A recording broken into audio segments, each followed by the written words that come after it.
Assalamualaikum warahmatullahi wabarakatuh. Rabbi billahi rokba wa bil islami dina wa bi muhammadin ya ba'da.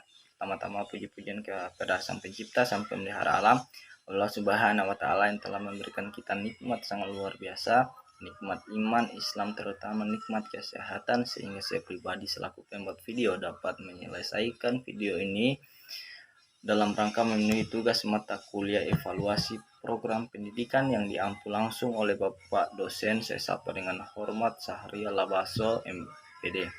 Ya, salam telah kita aturkan kepada baginda ya Rasulullah Sallallahu Alaihi Wasallam, sang putra pasir yang telah berhasil membawa umatnya dari zaman kebodohan, dari zaman dangkal ilmu pengetahuan sampai ke zaman yang penuh dengan ilmu pengetahuan didasarkan dengan sebuah keadilan. Jadi dalam rangkuman video kali ini ada beberapa pertanyaan untuk dirampung sekaligus langsung dijawab. Jadi pertanyaan pertama itu tentang menjelaskan rencana kerja, program kerja, dan program pendidikan. Jadi rencana kerja itu adalah aktivitas analisis dan pengambilan keputusan mulai daripada hari ini untuk nantinya bisa dipergunakan atau menjadi satu penilaian, karena dalam rencana kerja ini ditentukan tujuan dan nantinya bagaimana kegiatan akan terlaksana, sehingga target atau capaian ke depan mudah untuk digapai. Masih kepada poin yang kedua, yaitu program kerja. Program kerja merupakan susunan rencana kegiatan kerja yang sudah dirancang dan telah disepakati bersama untuk dilaksanakan dalam jangka waktu tertentu. Program kerja harus dibuat terarah sebab akan menjadi pegangan organisasi dalam mencapai tujuan. Masuk kepada poin yang terakhir pada bagian yang pertama, yaitu program pendidikan. Sebenarnya program pendidikan dan program kerja ini hampir sama. Apa yang membedakan? Program kerja yang dijelaskan itu secara universal atau kegiatan-kegiatan yang umum. Sedangkan kalau program pendidikan adalah kegiatan-kegiatan yang dilaksanakan dalam dunia pendidikan. Jadi maksud daripada program pendidikan itu sendiri merupakan serangkaian kegiatan pendidikan yang mempunyai tujuan-tujuan tertentu. Misalkan ada satu kebijakan melalui Menteri Pendidikan atau Permendikbud nomor 79 tahun 2014 tentang mata pelajaran muatan lokal, yang dimana mata pelajaran ini menjadi bahan kajian sekaligus bahan mata pelajaran untuk diajarkan kepada siswa-siswa yang ada di instansi pendidikan di bawah naungan Menteri Pendidikan itu sendiri. Jadi ketika sudah ada kebijakan yang keluar, maka tugas daripada instansi pendidikan itu membuat programnya adalah dengan membuat kurikulum, dan ketika kurikulum itu sudah rampung, dalam kurikulum yang rampung tersebut dimasukkan mata pelajaran muatan lokal tersebut.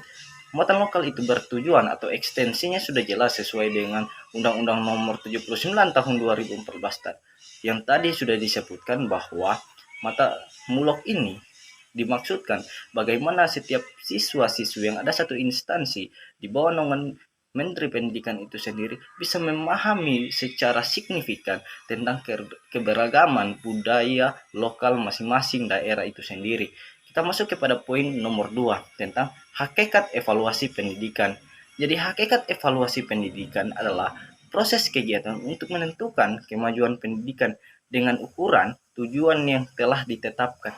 Jadi ukuran untuk menilai sukses dan tidak suksesnya suatu program kegiatan dalam dunia pendidikan itu ditentukan melalui evaluasi itu sendiri. Baik dan tidak baiknya satu program atau tepat dan tidaknya satu kegiatan itu ditentukan melalui evaluasi pendidikan. Ketika evaluasi sudah dilakukan, maka ditindaklanjuti. Jadi kita masuk kepada poin yang ketiga, yaitu kegunaan evaluasi program pendidikan.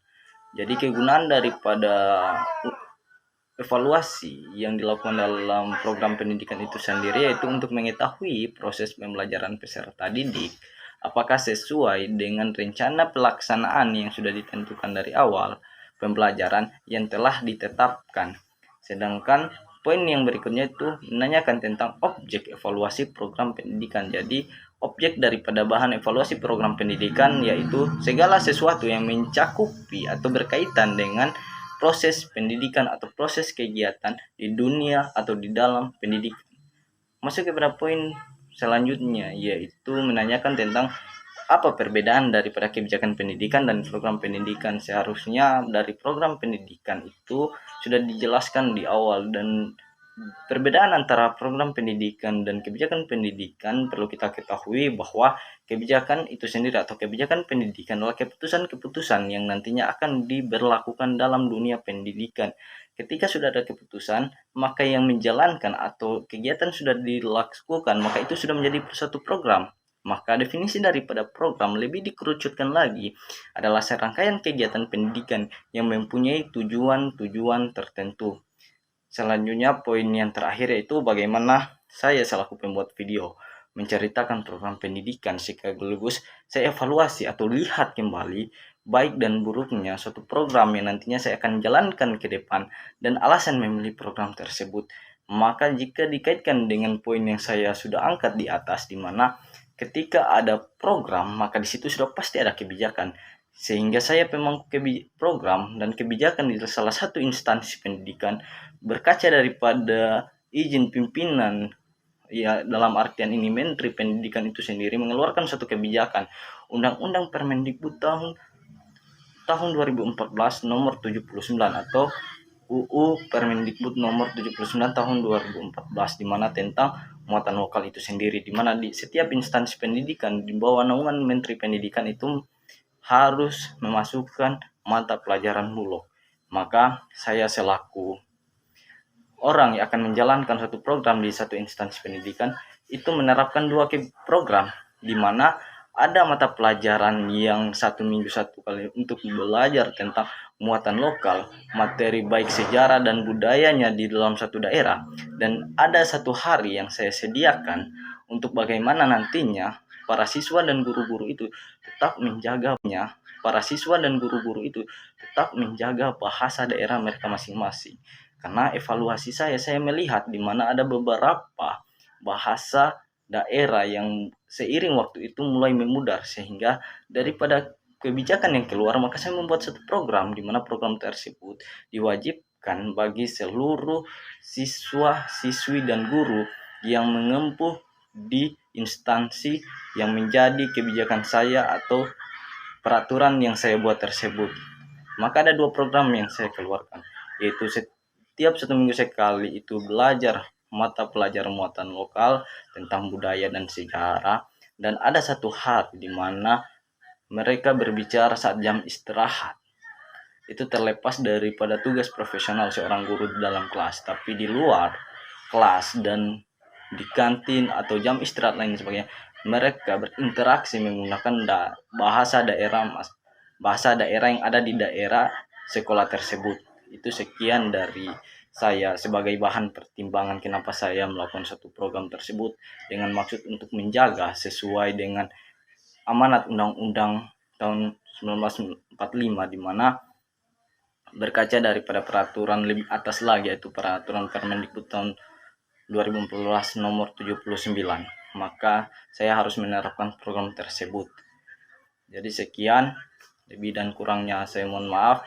Jikapun ada kesalahan itu memang tidak luput dari saya pribadi, karena eksistensi saya hanya sebagai manusia biasa yang tidak luput dari kesalahan dan kehilafan, karena kebenaran semata hanya milik Allah Subhanahu wa taala. Wallahul muwaffiq ila aqwamit thoriq. Dibuka dengan salam harus juga ditutup dengan salam. Assalamualaikum warahmatullahi wabarakatuh.